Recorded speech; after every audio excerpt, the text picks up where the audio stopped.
All right, guys, I'm about to head into work, but I gotta talk about this. I wanted to do it last night, but I was already out for the night by the time I found out about the news, and it just didn't make sense to shoot a video then. But this is big, people. I'm sure you guys already know the Seattle Seahawks have traded Jeremy Lane, a fifth round pick next year, and a second round pick 2 years from now to acquire Houston Texan left tackle Duane Brown.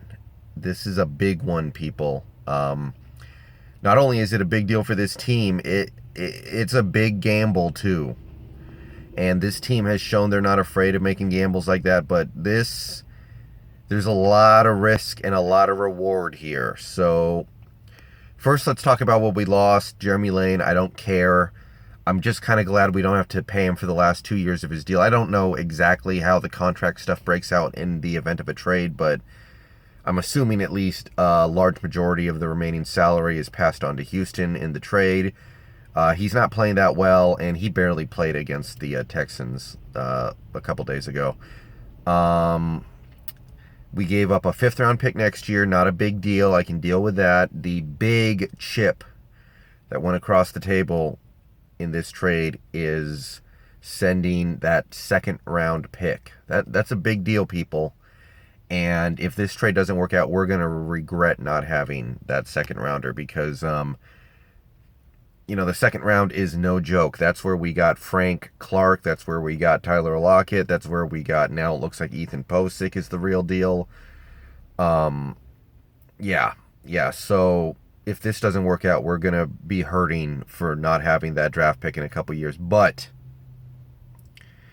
what we got a guy who's been a really good left tackle in this league for years, and I can tell you right now, it doesn't really matter what he does. He's gonna be better than Reese Odiombo, that's for sure.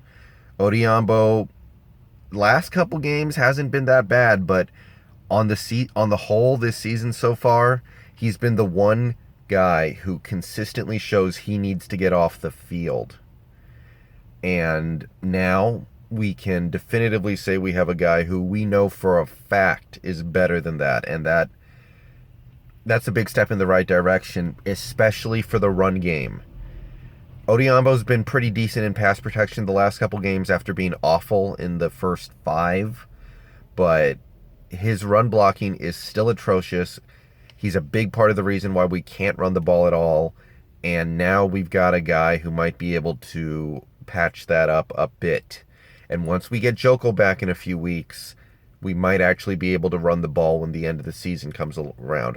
I don't know who the running back is going to be, but at least we'll have the line that might be able to get it done there.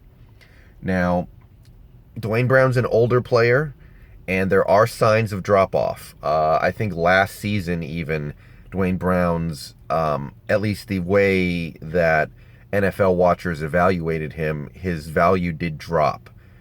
And it is possible that he's past his prime and that, he's entering a new phase of his career where he's just decent. Now, decent would be a pretty big deal for this team, especially when he's replacing Reese Odiombo, but it is a risk. There is a possibility that he is washed up. There is a possibility he comes in here and is just a below average to bad left tackle, which would still be an upgrade, but not really one worth the draft pick in my opinion. So the flip side is that this team is going all in to win a Super Bowl right now.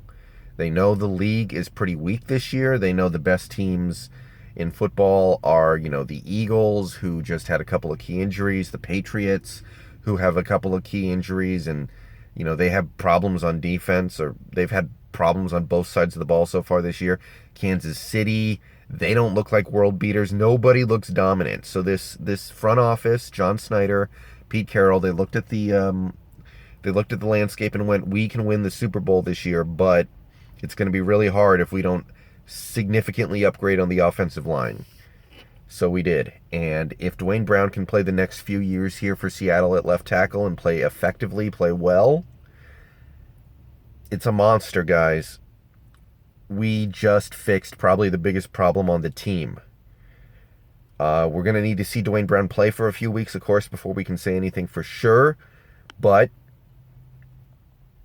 sorry, guys, I just got a call, phone alerting me. But, yeah, this is exciting, guys. This is a clear sign from the team that they are committed to trying to win right now. And nothing but good news here. I'm happy about it. I'm excited about this trade. It's not like the Sheldon Richardson trade, though. When the Sheldon Richardson trade happened, I knew that's a money in the bank trade right there. This, I need to see it. The good news is Duane Brown will probably be here for a few years, unlike Sheldon Richardson, who is gonzo at the end of this year. So